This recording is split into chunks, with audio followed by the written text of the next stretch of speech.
Mga kaps, kung namoy mga switch sa dingding, tanaw ninyo nga wanay problema, di na mo gana, ayaw na dito ilabay.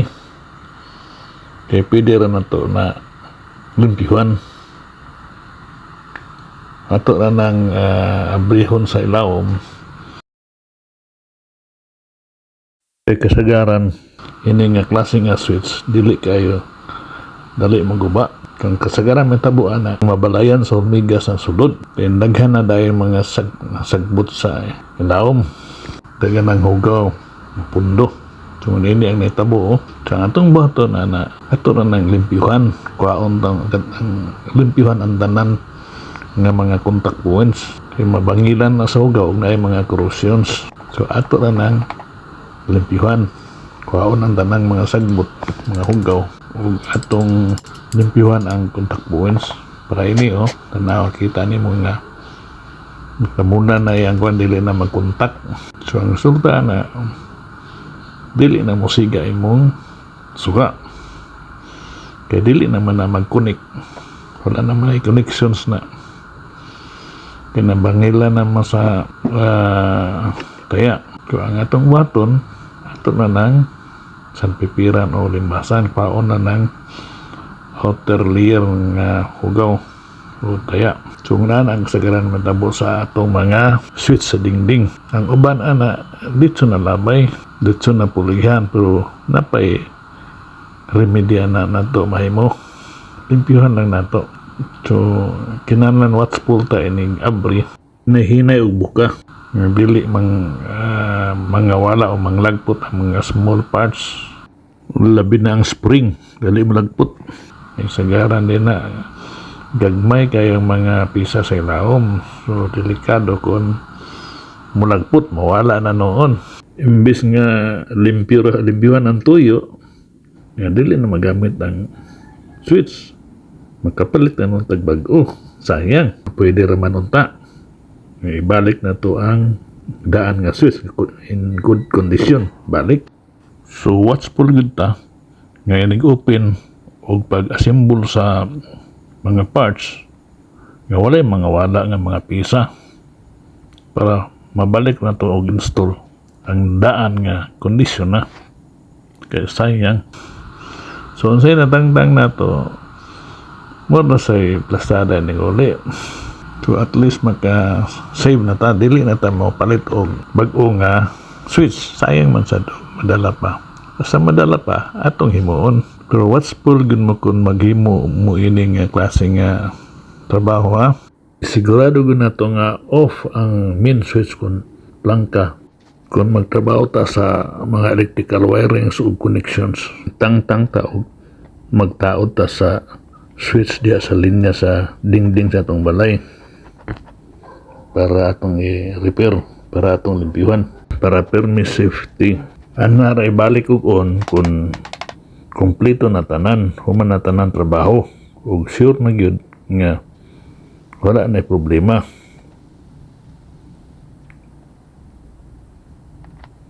Sakto na tanan ang mga connections.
Ako mga kaps, sure na good ko nga okay na ang switch.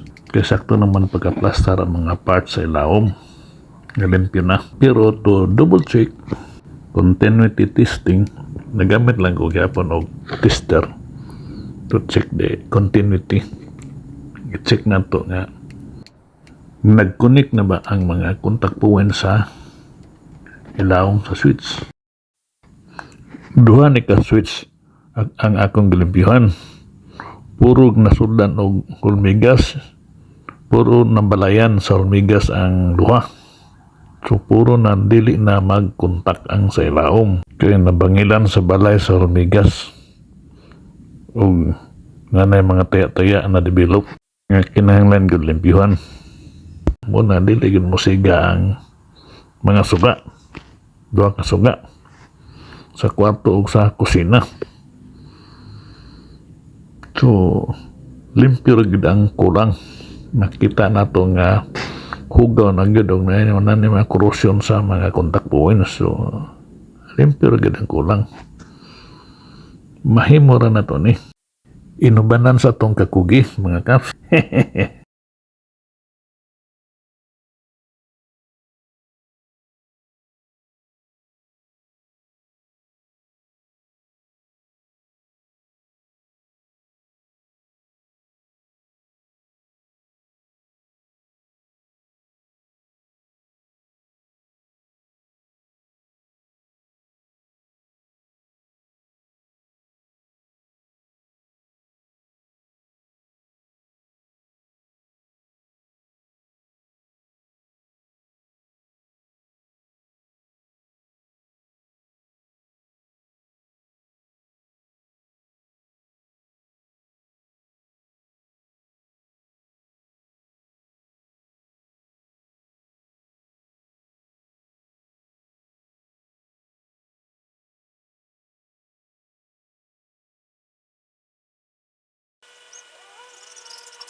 Ato na ibalik og attach sa frame ang duha ka switch para ibalik og plaster sa dingding.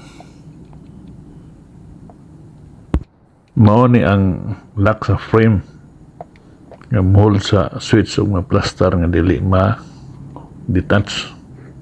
I-twist lang nato gamay. So okay na. Before i-attach ang linya sa switch, always i-double check nga off ang main switch. Isigurado gid nato nga sakto ang plastada sa pagkunik sa linya paingon sa mga terminal sa duha ka switch nga imo atong ibalik og taod.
at least hatag ko gamay nga idea regarding sa atong mga switches sa atong balay nga may rin problema ng uban. So limpyo ra ang kulang. Salamat mga kaps.